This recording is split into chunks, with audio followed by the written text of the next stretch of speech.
people in Kabataan Party List whom I personally know and joined the NPA. Number 1, Rendel Ryan Cagula, Kabataan Party List spokesperson of Southern Mindanao Region, a student of the University of the Philippines, Mindanao.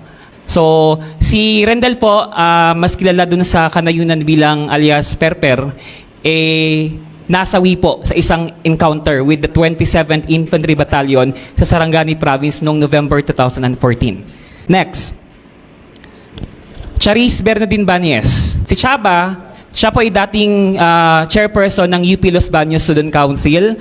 Naging student regent din po ng University of the Philippines noong 2009. Pagkatapos ay naging National Secretary General ng Anak Bayan.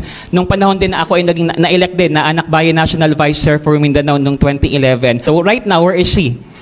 She's at the Guerrilla Front 56 of SRC-5 of the Southern Mindanao region.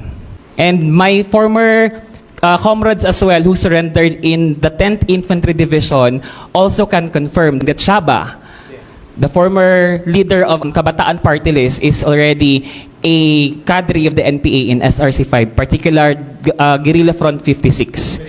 Next, this is Cherry Urindain.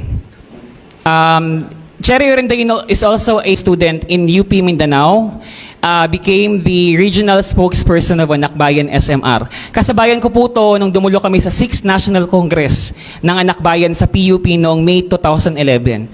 She is currently detained dahil siya po ay naging NPA under the Guerrilla Front 2 of the SRC-2. Ang code niya po doon ay Alisa.